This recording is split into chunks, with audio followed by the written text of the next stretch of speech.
Boa noite! Começa agora mais um programa Papo Reto aqui pela Rede Baixada de Notícias, seguida da nossa série de entrevistas com os pré-candidatos a prefeito das cidades da Baixada Fluminense. Hoje eu recebo Erivelton Dias, pré-candidato a prefeito de Paracambi pelo PT.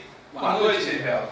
Boa noite, Cláudio. Boa noite, povo de São João de Meriti, povo da nossa Baixada, em especial o nosso povo de Paracambi. Boa noite a todos. Prazer ter o senhor aqui na nossa Rede Baixada de Notícias. Deixa eu começar com a pergunta mais simples e clara e objetiva. Por que o senhor quer ser prefeito de Paracambi? Por uma questão de amor à cidade. Eu sou nascido e criado naquela cidade, tenho 47 anos, e ali eu formei toda a minha vida profissional, minha vida pessoal. Então, em primeiro lugar, é uma questão de amor. Segundo, porque eu acho que é uma questão de luta pela cidade. Como sou um cidadão, como eu falei aqui, cidadão paracambiense, nascido e criado na cidade, eu acho que eu posso fazer e melhorar muito mais a cidade e tornar uma cidade com muito maior qualidade para o povo da cidade. Vamos falar um pouco da sua trajetória política, né? O senhor hoje é secretário de Finanças do Partido dos Trabalhadores, é isso? Verdade. Como é que foi a sua chegada na política, a sua chegada no PT? Bem, Cláudio, a minha chegada na política, eu sou oriundo da Pastoral da Juventude da Igreja Católica, né, ali na final da década de 80, início da década de 90, como todo membro da Igreja Católica, a gente naquele momento ali era muito efervescente a discussão política, a gente estava discutindo sobre teologia da libertação, e a gente começou a buscar espaços e caminhos para que a gente pudesse estar socialmente trabalhando também, além da vida espiritual, o que a gente podia fazer no nosso bairro, na nossa cidade. E assim eu me filiei ao partido, comecei a trabalhar, comecei a ter interesse por essas questões sociais e fui desenvolvendo. Em 98 eu fui para o partido, fui trabalhar no partido como contínuo, auxiliar de serviços gerais no partido, virei dirigente e depois virei assessor da presidência e depois virei tesoureiro. E eu estou no meu segundo mandato de tesoureiro agora. Voltei depois de 20 anos. O PT chamou de volta, o coração petista chamou de volta. Verdade, verdade. O senhor trabalha hoje com o presidente André Siciliano lá na LERJ, que já foi por 2 mandatos prefeito da cidade de Paracambi. O senhor claramente assume essa função de dar continuidade ao trabalho que o prefeito André Siciliano fez, ou então o prefeito André fez lá na cidade? Essa é a nossa tarefa principal. O André foi prefeito por 2 mandatos lá, de 2001 a 2008, né? E a gente acredita que tem, não só a gente acredita, mas todas as pesquisas que a gente faz na cidade sempre apontam o André como o melhor prefeito da cidade até hoje. Paracambi é uma cidade de 60 anos, né? Nós somos uma cidade que foi emancipada em 8 de agosto de 1960, acabamos de completar 60 anos. É uma jovem senhora. E toda vez que a gente pesquisa, toda vez que a gente conversa na rua, a gente sempre tem o André como um dos melhores prefeitos, né? Todas as suas obras, todos os seus projetos são sempre lembrados e a população reconhece isso. É até engraçado falar, mas até mesmo pessoas que de repente votam em outro candidato, na hora de afirmar quem foi o melhor prefeito da cidade, sempre falam que o André Siciliano é o melhor prefeito de todos os tempos. E a gente recebeu dele essa incumbência de construir uma candidatura e de tentar fazer uma candidatura a prefeito, tentar, se possível, o povo assim desejar um mandato tão bom ou melhor que o dele. Mas é uma grande responsabilidade, então, né? O senhor representar um político que deixou uma marca positiva na cidade, o senhor ser o representante do deputado André lá na cidade é uma grande responsabilidade, né? É sempre um peso, mas eu acredito que se ele me deu essa tarefa porque ele acha que eu faço jus a merecer esse posto, né? Então, assim, mas é um peso, a gente reconhece, mas a gente tem ele também como padrinho, tem ele como um líder político nosso, a gente sabe que ele vai estar ao nosso lado a todo momento, e a gente construiu nessa minha trajetória também de 20 anos, eu acho que uma bagagem no Rio de Janeiro, junto ao PT, junto a outras forças políticas, outras lideranças, que vão nos dar suficientemente condições de conduzir um bom mandato na cidade. Mas como é que surgiu assim a ideia? Em que momento o chefe de gabinete vira candidato a prefeito? Eu não sou fazer jus, eu não sou chefe de gabinete. Eu ocupo mais uma função de coordenação política no mandato, né? Na verdade foi ano passado, em fevereiro. Deixa eu corrigir. Em que momento então o assessor parlamentar vira candidato a prefeito de Itaguaí? Pré-candidato. Paracambi. Desculpa, Paracambi. Não, é o seguinte, ano passado, assim, após o 2 de fevereiro que o André se elegeu presidente da LERJ, a gente estava numa conversa descontraída no sítio dele, fazendo uma pequena comemoração, e a gente começou a falar um pouco da política estadual. E eu conversando com ele, falei da importância que ele tinha no cenário estadual naquele momento, na política estadual, como todo presidente da Alerj tem, né?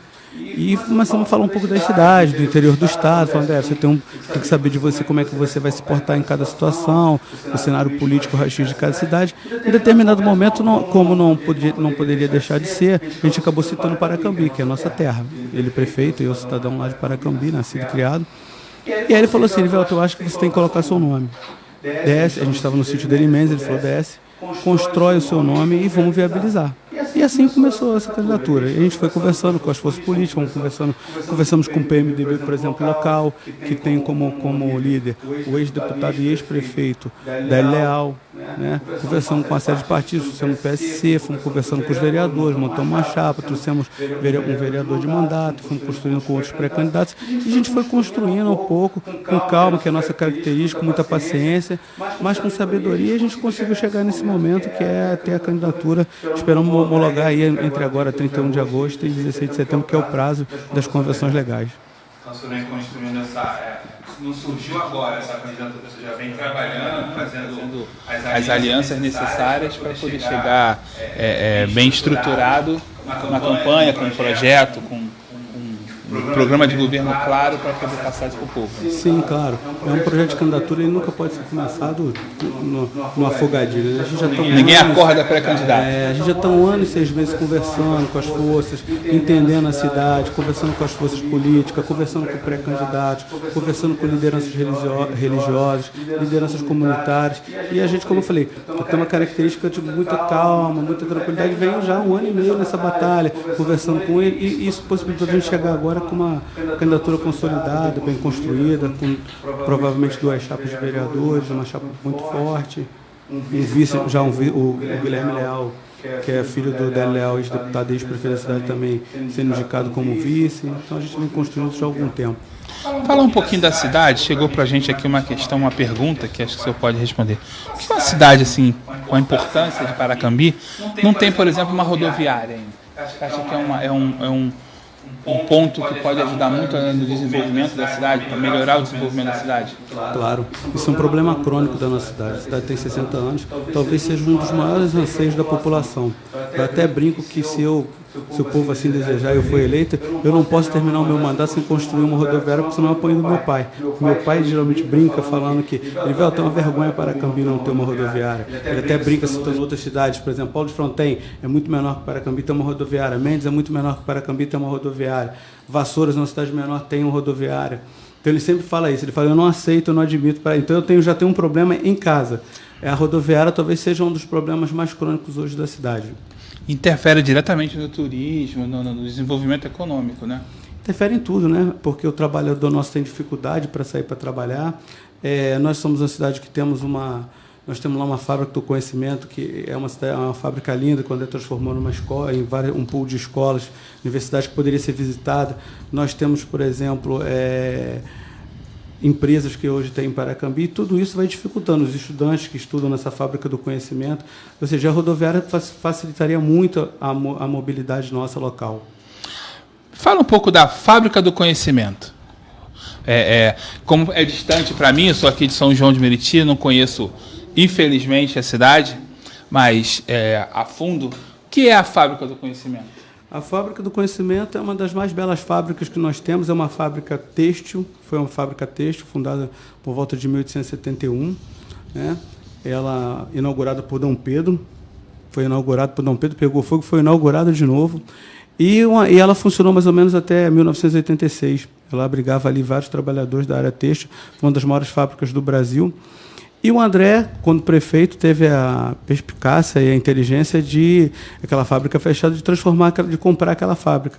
Uma visão muito futurista, uma visão muito importante naquela época, lá, já nos anos 2000, 2001, porque é um grande prédio, um prédio de construção inglesa, arquitetônica inglesa, né, arquitetura inglesa, e ele transformou aquilo num pool. A gente chama de Fábrica do Conhecimento, que na verdade é a Fábrica Brasil Industrial, que é uma fábrica têxtil. E ali hoje abriga uma quantidade muito grande de alunos. Você tem FAETEC ali dentro, você tem Escola Vila Lobos de Música, você tem IFRJ, você tem vários cursos à distância de EAD. com vários polos de UERJ. Então, para a gente hoje, ela foi um motivo de orgulho, ela foi o motivo da criação da cidade, porque toda a cidade se criou com a inauguração da fábrica têxtil, por exemplo, não existia nada, era uma fazenda chamada Fazenda Santa Cruz, e com a ida da fábrica têxtil, lá você construiu o que a gente chama de malha urbana. Começou a vir a população, foi fazendo comércio, e depois do fechamento dela hoje, foi virando uma fábrica de conhecimento, é um motivo de grande orgulho para a gente, primeiro porque é uma beleza arquitetônica. Segundo, porque é um resgate. Né? Segundo, que é um resgate da nossa autoestima do paracambiense. E terceiro, porque hoje você tem uma série de alunos, várias pessoas que estudaram, inclusive aqui da Baixada, de Nilópolis, São João de Meriti, Nova Iguaçu. É normal a gente ver, eu conhecer nessas nossas andanças aí na política, encontrar pessoas que falam assim, eu conheço Paracambi porque eu estudei lá, fiz inglês lá, fiz informática lá. Então, acho assim que o André foi um visionário ao comprar essa fábrica e, com certeza, daqui a 50, 100 anos, o nome do André será lembrado pela essa compra dessa fábrica. Então, é um grande polo de aprendizado, né? Então, de repente, o aluno faz um curso de alguma coisa, já tem o outro ali do lado, o FAETEC profissionalizante. É um grande polo de conhecimento. Grande polo educacional. Eu considero um grande polo educacional da Baixada, talvez o maior. Entendeu? O único, porque ali você tem 5 ou 6 entidades ali dentro. Como eu falei, você tem Música Vila Lobos, você tem FAETEC, você tem FRJ, que é o antigo IFE. Você tem FAETERJ, você tem uma série, IST, você tem o ensino à distância, tem CEDERJ. Então, você ali tem uma gama diferente de alunos, de pensamento, de professores. Para mim, é um grande polo educacional e intelectual da Baixada e deveria ser olhado com esse carinho também pela nossa Secretaria de Educação Estadual, pelo nosso Ministério da Educação. O Lula esteve lá inaugurando essa fábrica, o Haddad esteve lá. Entendi. Fala um pouco agora do esporte. O senhor ficou diretamente ligado ao projeto Paracambi Cidade Olímpica, mas você acha que falta uma Vila Olímpica para melhorar a situação, o incentivo ao esporte na cidade? Primeiro, eu acho que esporte, como educação, é a formação da pessoa, é a formação do ser humano. Então, é importantíssimo.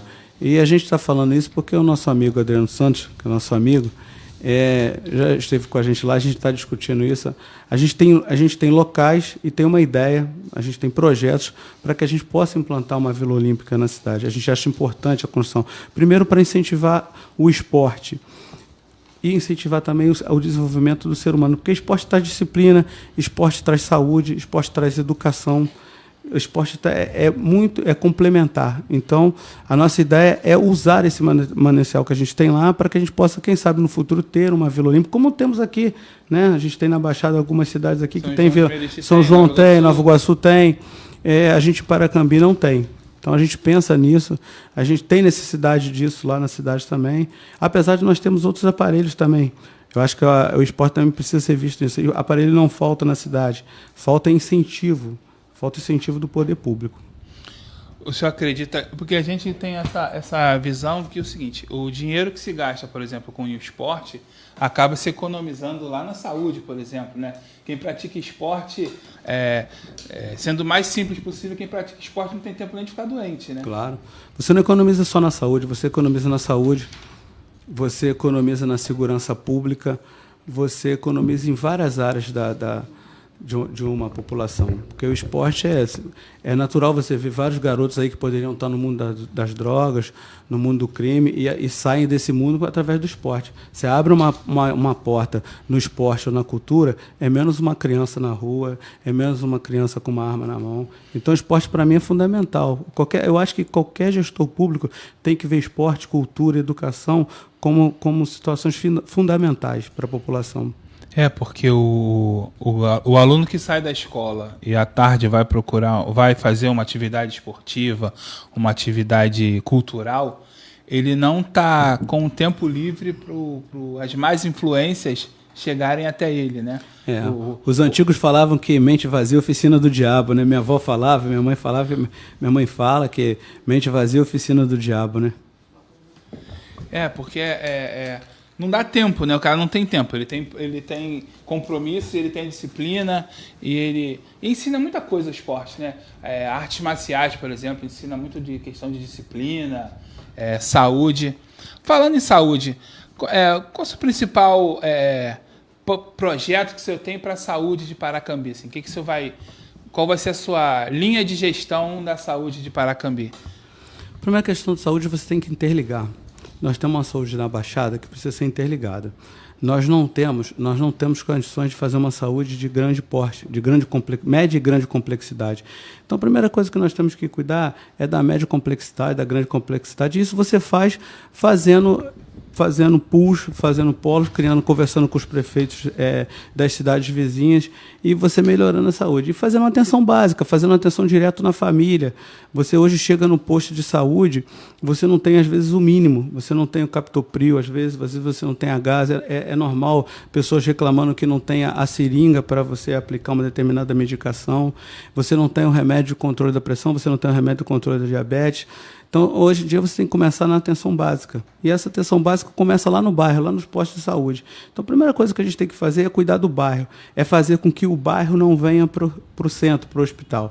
E assim, eu acho também que funciona um pouco na gente na Baixada, com os outros prefeitos. Precisa fazer um polo de cardiologia, polo de ortopedia, você fazer pools e conversando com os outros hospitais, cada cidade, poder desenvolver isso. Eu acho que isso E a questão é cuidar com carinho. A saúde também tem uma questão de humanização. Você precisa também cuidar. O primeiro atendimento faz muita diferença. Você pode chegar com dor de cabeça no hospital e ser tratado de maneira rude, é uma coisa. Chegar com um probleminha no hospital e ser tratado com carinho, você saber qual o momento que você vai ser atendido, quem vai te atender, o médico, o profissional, o primeiro ali, a primeira pessoa na ponta ali, que é a parte que faz a sua ficha, tratar com educação, o enfermeiro que pegar você, tratar você com carinho, com educação, o médico te explicar o que você está sentindo. Então tem uma questão também além do trabalho técnico e profissional e intelectual do médico, tem também a questão da humanização que se discute hoje muito na área de saúde. É humanizar a saúde. É porque todo mundo que chega no hospital, não importa se a pessoa está, falando do extremo, tá achando que está tendo um ataque cardíaco e o cara está com uma dor de cabeça. Todos eles acham que tem prioridade, que ele está com um problema muito sério. Então, se ele não for bem atendido, né, não tiver uma pessoa para falar para ele, olha, calma, vai atender um atendimento, o enfermeiro que atender, que vai aferir uma pressão, ele tem que ter um mínimo de carinho, porque essa pessoa está nervosa. Ainda mais quando você leva um ente querido de um pai, mãe com mais idade, qualquer dor que ele sente, você fica mais assustado, né? Então, acho que esse lance da humanização é muito importante. Claro, eu acho que a humanização é a porta de entrada.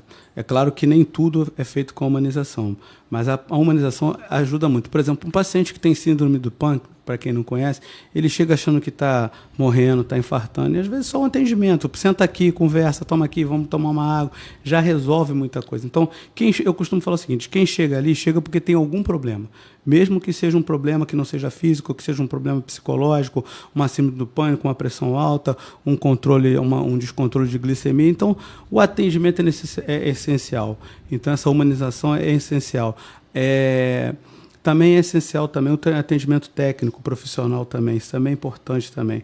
Então você tem que criar uma série de condições para que a pessoa se sinta bem. Você não vai no hospital porque gosta, você vai na pizzaria porque você gosta de comer pizza. Né? Você vai no hospital porque você tem alguma necessidade, algum problema. Então, se você já é bem atendido, acho que já começa a facilitar bastante a vida do paciente e de quem trabalha também, porque não é fácil também. A vida desses profissionais que trabalham na saúde, eu tenho alguns amigos que são enfermeiros, médicos, é uma vida sofrida também, é igual o professor também, né? Ele já todo mundo que chega para ele chega com algum problema, quer descarregar aquele problema e às vezes os profissionais sofrem até agressões físicas, agressões verbais, essas coisas. Então precisa ter carinho com os dois lados também. Esse lance da humanização, a pessoa às vezes está num nível de estresse que ele pede auxílio, pede orientação, faz pergunta até pro pessoal da limpeza. Verdade. Até o pessoal da higiene vira consultor, né? O que eu faço? Cadê o médico? Para onde eu vou? Até o pessoal tem que estar integrado, todo mundo muito, né? Bem preparado e integrado.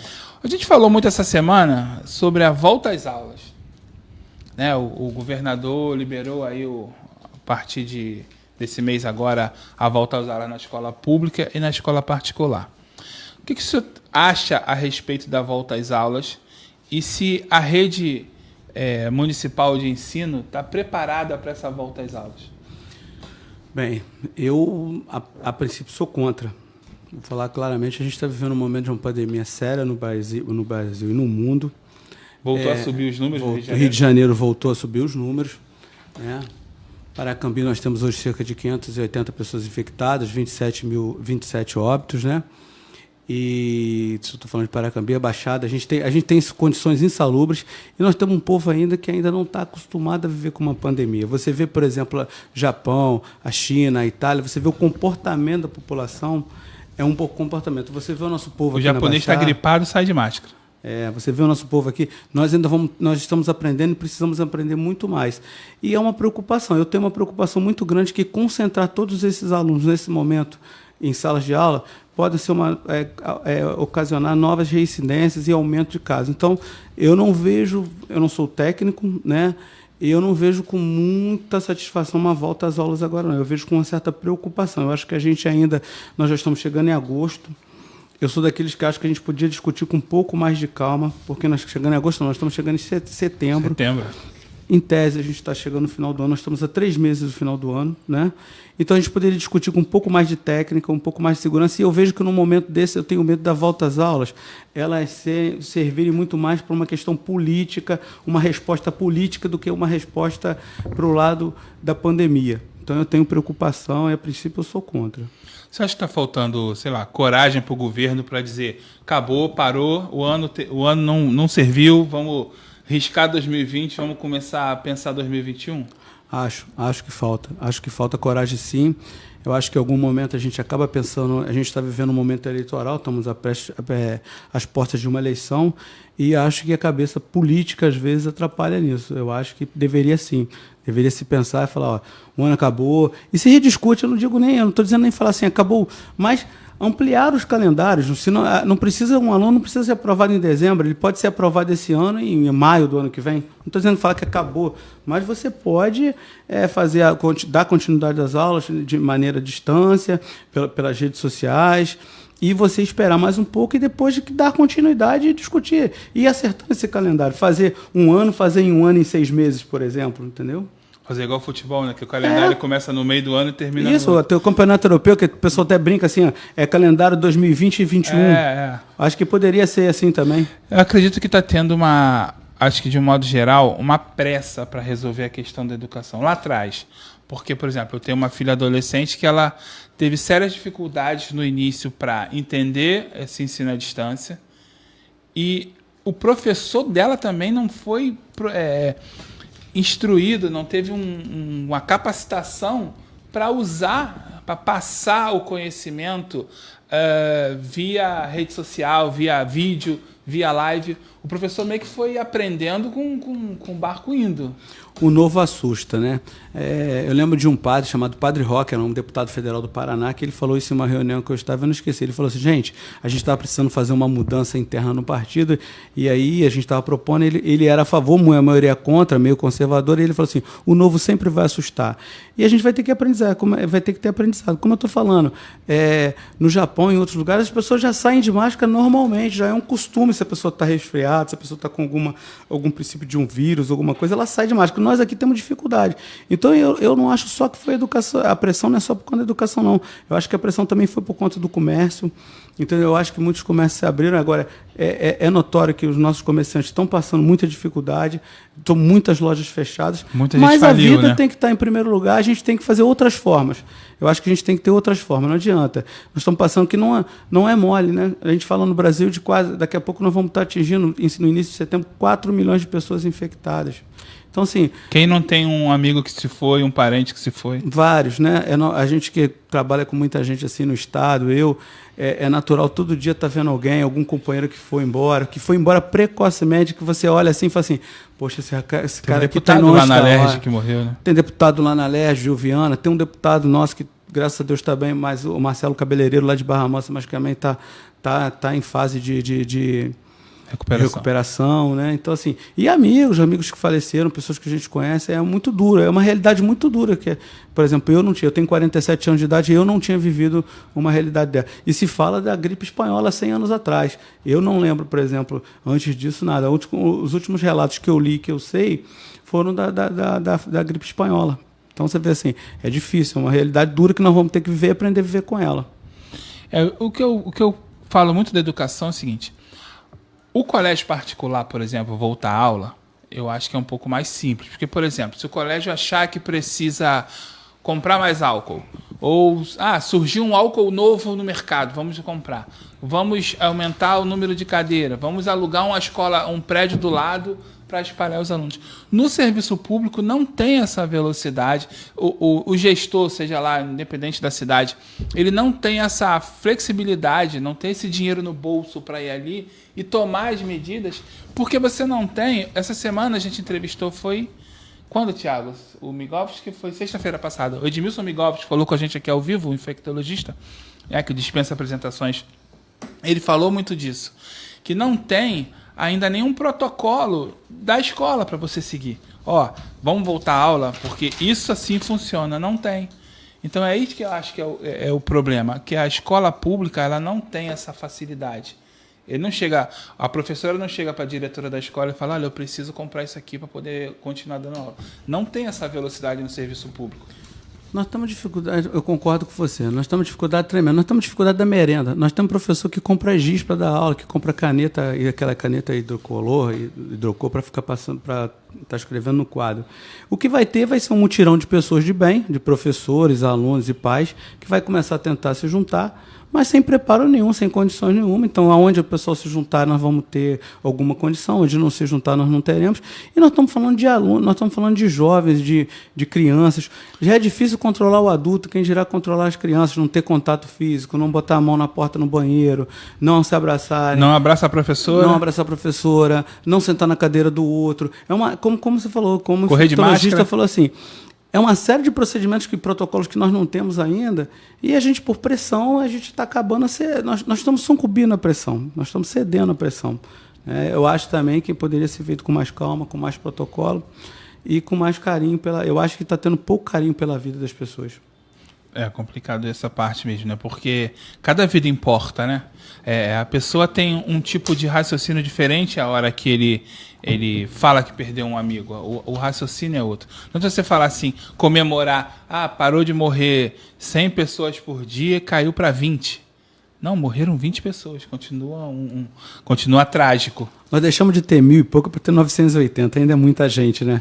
Muita gente, né? Acho difícil você falar em porcentagem de queda ou de subida para quem perdeu um parente. A gente falou das lojas que fecharam.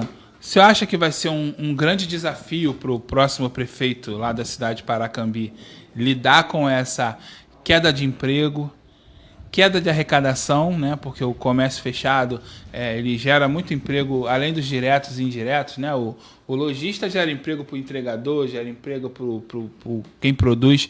Você acha que vai ser mais um problema, além da pandemia, que se fala em vacina em janeiro, daqui a pouco fevereiro, mas vai ser um grande desafio administrar essa cidade com essa queda de arrecadação em função dessa indústrias e lojas, o comércio fechado, faliram? É um desafio para qualquer prefeito e para qualquer gestor nesse período. Né? E são vários setores. Né?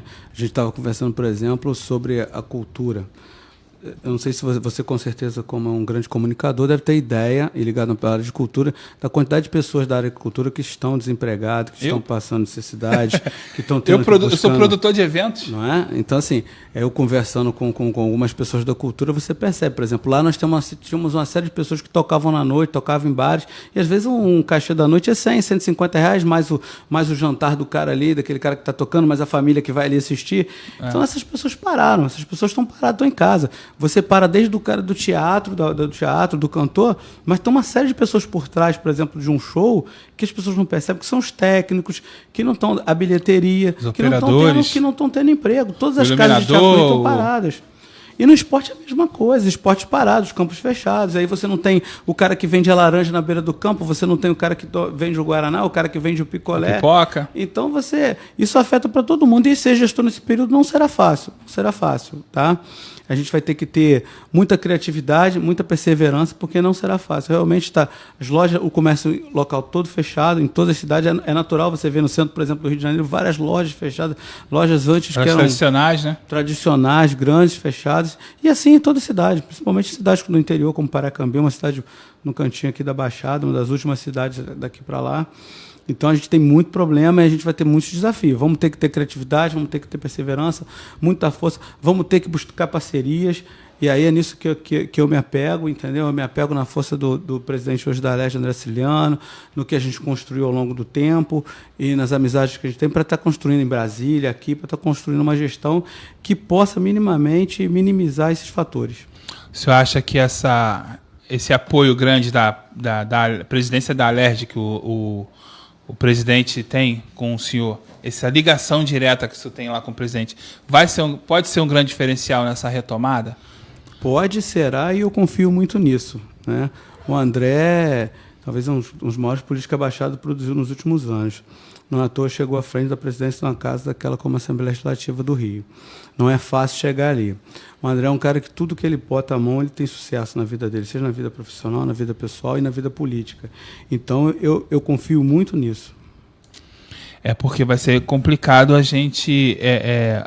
o futuro prefeito de todas as cidades, né? Vai ser um grande desafio essa retomada do comércio, porque acho que tem muita empresa que faliu, empresa familiar de anos, que é meio que irrecuperável, né? O cara faliu e vai tirar dinheiro da onde? O que ele tinha, ele gastou para se manter, né? Eu posso dar exemplo de várias pessoas que a gente tem conversando. Uma das nossas funções no dia a dia na política é receber e conversar com pessoas. Então é natural vários relatos.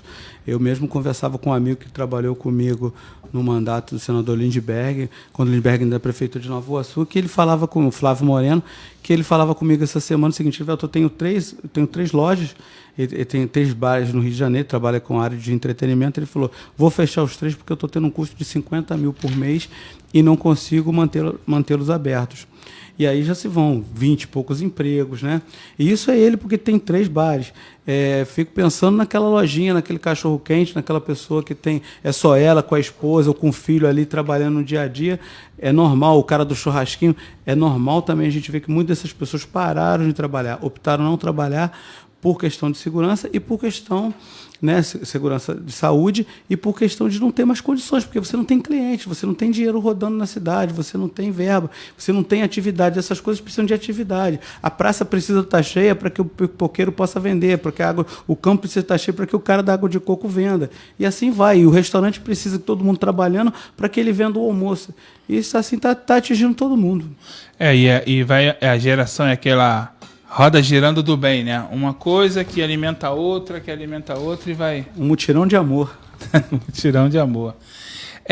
Essa eleição agora, a gente está falando um pouco da eleição, a gente está com uma visão assim que ela vai ser algo meio inédito. A gente, o senhor como pré-candidato, todos os outros pré-candidatos, na minha visão, acho que o grande mistério da eleição vai ser convencer o povo a ir votar. Porque o cara não tem mais a obrigação, não tem mais aquela multa gigante para não votar. Ele ainda vai ter a pandemia, vai ter fila para votar, que tem aquela galera que gosta de votar logo cedo. Convencer o cara a botar o dedinho lá onde todo mundo colocou também, por mais que tenha a higiene. Você acha que vai ser um grande desafio convencer o povo a sair de casa para votar? Vai ser um desafio a mais? Além da pouca boa vontade que o povo já tem com a política em geral... Eu acho que é um grande desafio. É um grande desafio porque o momento é um momento difícil. E a gente já se fala em altos índices de abstenção, de faltas, né? Então, assim, vai ser o nosso maior desafio é convencer o povo a ir votar. Você tem que conquistar o povo, depois você tem que conquistar para que aquela pessoa vá votar. Então, nós vamos ter muitas surpresas nessa eleição. Eu acredito que será um grande desafio, sim. Acho que você está completamente correto. Não vai ser fácil para nós políticos, para quem está pleiteando uma vaga de candidato, seja prefeito ou vereador nessas eleições, convencer o seu eleitor, porque está arriscado muitas das vezes a gente ter um eleitor, o cara ser simpático a você e pensando assim, como é que você leva sua mãe de 80 anos para votar, de 70 anos para votar, botar ela numa fila? E nós sabemos que as filas, a biometria em alguns lugares, tem aquelas filas enormes, aqueles atrasos. Como é que você conversa uma pessoa? Como é que você faz esse distanciamento? Não será fácil. Eu espero que as pessoas do TSE e dos tribunais, dos cartórios eleitorais estejam pensando nessas coisas também, algumas medidas. Eu sei que tem grupos já estudando algumas medidas. De repente aumentar o número de sessão. Aumentar o número de sessão, aumentar o número de horas. Eu já ouvi falar no número de horas, você colocar a eleição começando 7 horas e terminando 21 horas, 20 horas, né? E quem estiver no cartório, nas sessões, os mesários, os presidentes, controlando um pouco a entrada e saída de pessoas, fazer grupos, por exemplo, de pessoas mais velhas votando num determinado horário, pessoas mais novas votando em outro horário, separar. Então, eu espero que venham essas medidas que possam ajudar, mas eu concordo contigo, será uma situação, uma tarefa difícil, não será fácil, não. Porque se fizer a história do 1,5 metro de distanciamento na fila, quando eu chegar para votar, aquela fila, apesar de estar espaçada, tá dobrando o quarteirão, eu vou falar, vou não. Vai dar vou voltar 5 quilômetros, não vou. Porque 3 e pouco agora, no começo as filas das caixas econômicas estavam assustando, né? Porque tava gigante, 1 metro de distanciamento. O cara vai olhar de longe e falar, aquilo ali é para votar? Não vou não. E não tem mais aquela multa cara, né? 3,15, se eu não me engano. Antigamente, uma época falavam que era um salário mínimo, depois... Aquelas lendas também que tem muito, né? E custa caríssimo não votar. Agora, falando do trato com a Câmara, você acredita que esse mesmo fator que a gente acabou de falar vai provocar uma renovação nas câmaras? Porque a gente tem um outro fator agora, por exemplo, final das coligações, a gente acredita que todos os partidos agora meio que têm mais ou menos a mesma chance, né? Acabou aquela do pequenininho coligar com o grandão e acabar que não fazia ninguém. Acho que todo mundo tem a mesma chance. Você acredita que em Paracambi deve ter uma renovação? A gente, no dia a dia, quando conversa com as pessoas, toda eleição, principalmente de umas 2 eleições para cá, essa questão da renovação, ela ficou muito grande, né? O povo está com pouca paciência, o povo está querendo sempre trocar. Então, você pega, por exemplo, às vezes tem índice aí de troca de 70%, que é um índice alto, né? Você pega uma Câmara com 20 vereadores, você troca 70%, você troca 14 vereadores, só retornam 6. Numa Câmara de 10, você troca 7, 8, voltam 2. Então, eu acredito que sim. Eu acredito que existe um pensamento de renovação. E você acha que, falando desse índice, desse patamar, vai facilitar um futuro governo do senhor, que o senhor, né, ainda é pré-candidato, essa renovação, para o senhor vir com um projeto novo e você ter uma boa renovação, acho que contribui, se chamar um pessoal novo ali para participar de um novo rumo para as coisas? Eu acredito que quando a gente está com boa intenção e com vontade de melhorar, a Câmara ela é sempre suscetível a isso. Então a gente vai chegar com vontade, com boa intenção, com vontade de melhorar, conversando com todos os setores, conversando com todos os grupos, sem perseguição a ninguém, querendo melhor para a cidade de Paracambi, e quem quiser estar dentro desse projeto vai estar, com certeza. Então eu acho que isso eu não vejo como problema, eu vejo que todos vão estar eleitos, vão estar preocupados com seus eleitores e com a população, e a gente vai chegar com um projeto, vai chegar com boas ideias e com vontade de governar. E isso aí vai ajudar a gente a construir maiorias para os projetos, construir uma Câmara sem interferir, respeitando a independência do vereador. A gente já estou nessa vida há muito tempo, então eu sei como é que funciona, sei como é que são os vereadores, sei como é que é o legislativo. É uma grande ciência, né? É uma arte, né? É por isso que se fala que é a arte da política, né? A política é uma arte, é uma ciência, né? Essa negociação, essa conversa com o vereador é sempre um assunto delicado. Quem consegue um bom relacionamento com a casa, acho que é meio caminho andado para uma boa administração. O resto aí é talento, boa vontade, competência, mas acho que a Câmara é sempre um fator determinante, né? Claro, a política é a arte do diálogo, e eu acredito no diálogo como força fundamental de qualquer negociação, de qualquer conversa. Então eu aposto sempre, na minha vida toda, eu sempre apostei no diálogo. O senhor é candidato do PT. O senhor acha que esse fenômeno que aconteceu na última eleição, que a gente viu para presidente, em tese, o país meio dividido, né? Um lado direito, um lado esquerdo. Você acha que esse fator ainda vai ser determinante para essas eleições municipais? Espero que não. Eu vejo que a política municipal é muito mais galgada nas pessoas do que esse projeto nacional. A gente, quando está numa eleição nacional, é normal que tenha essa divisão. Essa divisão existe, não dá para dizer que ela não existe também, seria mentira ou demagogia nossa. Mas nós queremos governar para todo mundo, queremos conversar com todo mundo, queremos mostrar para todo mundo, mas eu sou do partido, mas mais do que partido, nós vamos estar conversando com todo mundo e com cada cidadão de Paracambi. Eu espero e acho que isso não fará efeito, porque eu acho que isso é muito mais numa eleição nacional. Na eleição nacional fica mais evidente esses polos, né? Esses polos de briga, esquerda contra direita, PT contra PSL, Bolsonaro contra Lula. Eu acho que numa eleição municipal nós temos são outros fatores que giram em torno da eleição municipal. Não é muito não vai fazer muita diferença a corrente partidária nesse caso. O senhor você é do PT por histórica, né? Sua questão histórica, o senhor da executiva, secretário de Finanças. Secretário de Finanças. Mas isso não é um fator determinante que vai fazer o senhor seguir por um lado e seguir por outro. Vai ser uma administração, uma possível administração, tipo, no seu rumo, na sua cabeça. Não, eu tenho a minha formação. Claro, tem as diretrizes, né? Sou filiado, meu PT é meu único partido. Porque essa divisão que muita gente faz, às vezes, é meio sem propósito, né? Tipo, acabou a eleição, acabou, né? Tipo, o senhor pode ser... O seu partido, por exemplo, é oposição ao presidente, mas ele é presidente do seu também. Claro. É a mesma coisa, né? Se eu ganhar, o pessoal lá de simpatizante do presidente não vai ter o senhor como um adversário, que o senhor, uma possível administração sua não vai excluir ninguém. Não. A 15 de novembro, às 19 horas, você não é mais candidato de A ou de B, você é prefeito de uma cidade, né, de 50 mil pessoas. E aí depende se votou, se não foi votar, se absteve, se votou no partido A, se votou no partido B. Você, a partir das 19 horas de 15 de novembro, quem nas cidades que não tiverem segundo turno, como é o caso de Paracambi, que não tem, você é prefeito de 50 mil pessoas. É verdade. Eu queria que o senhor falasse, de um modo geral, o senhor sintetizasse um pouco o que vai ser, o que o senhor pretende da sua administração para a cidade, suas ideias de modo geral. Passar para quem está assistindo a gente, o que o senhor pretende de modo geral. Digo assim, a administração hoje da cidade. Tem algum ponto que o senhor fala assim, isso quando eu chegar eu vou ter que me preocupar diretamente. Isso eu vou mudar. Isso eu penso totalmente diferente do que está hoje. Qual é o principal ponto que o senhor seria de divergência na administração atual? Educação, com certeza.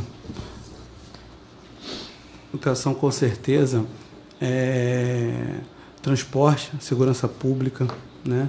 Nós temos, por exemplo, como exemplo hoje, quem conhece a cidade de Maricá como uma referência nossa, uma administração nossa, que passou pelo prefeito Quaquá e depois agora passa pelo prefeito Fabiano Horta, onde eles fizeram uma revolução na cidade. Eu quero me espelhar muito nessa gestão também de Maricá.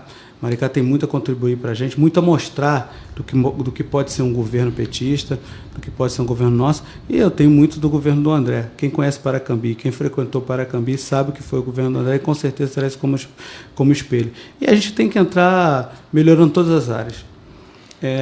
Melhorando a educação, o transporte é um problema na cidade, a gente tem a questão do emprego, é outro problema na cidade. Então nós temos que entrar mudando todas as áreas, buscando revolucionar, buscando mudar, buscando novas formas, ter criatividade, né, para fazer novos projetos, recuperar, por exemplo, nós tivemos durante muito tempo para Paracambi vários projetos que hoje se acabaram na cidade, projetos da época do prefeito André que eu estou falando, como Campeões do Futuro, Projeto Florescer. Nós temos uma série de projetos lá que foram muito importantes para a cidade. Então a gente vai tentar voltar a recuperar, trazer a nossa Paracambi de volta, recuperar essa cidade. Esses projetos que o senhor citou, por exemplo, eles não existem mais, eles foram paralisados.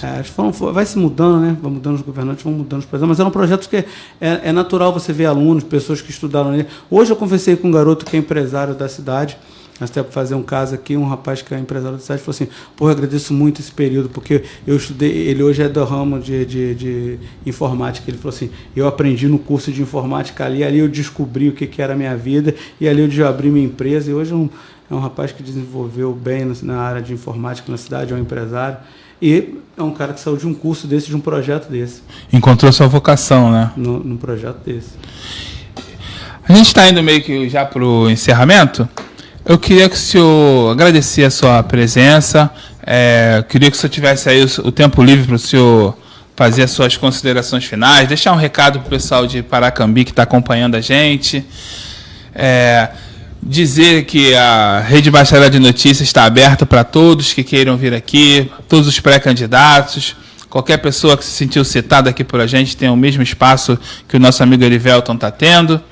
Foi um prazer conversar com o senhor aqui. Espero que a gente tenha, de alguma forma, contribuído para o pessoal de Paracambi entender um pouco mais o que pensa o nosso amigo Erivelton. E queria que o senhor usasse esse tempo final aí para deixar um recado para os amigos, para a nossa amada Paracambi. Cláudio, em primeiro lugar, agradecer você, a sua equipe aqui, pela presteza, pela dedicação de todos aqui, agradecer a equipe que está aqui comigo também, agradecer e deixar um grande abraço para o povo de São João de Meriti, para o povo da Baixada, em especial para o nosso cidadão de Paracambi. Quero contar com cada cidadão, quero visitar casa por casa, quero conversar com todo mundo. Nós ainda estamos num período de pré-campanha, então é importante avisar isso, mas no momento certo a gente quer mostrar nosso projeto, a gente quer mostrar o que a gente pensa e a gente quer contar com cada um. A gente quer ganhar corações e mentes e poder mostrar que a gente pode trazer nossa Paracambi de volta, fazer Paracambi ser uma cidade melhor e referência na Baixada Fluminense. Um grande abraço para todos vocês e que Deus possa nos acompanhar. É isso, gente. Agradeço a presença do nosso amigo Erivelton Dias, pré-candidato a prefeito de Paracambi pelo PT. Agradecer a todos nessa noite de sexta-feira, dizer que o programa Papo Reto está entrevistando todos os pré-candidatos a prefeito das cidades da Baixada Fluminense. Às segundas, quartas e sextas nós estamos aqui conversando sobre política, nesse papo reto, descontraído. E siga a gente nas nossas redes sociais, nós estamos no Facebook, no Twitter, no Instagram, e acompanhe o nosso portal redebaixadadenoticias.com.br, o dia inteiro com notícias da nossa Baixada Fluminense, atualizada o tempo todo. Muito obrigado, Erivelton, mais uma vez, obrigado à equipe toda aqui, muito obrigado e até a próxima.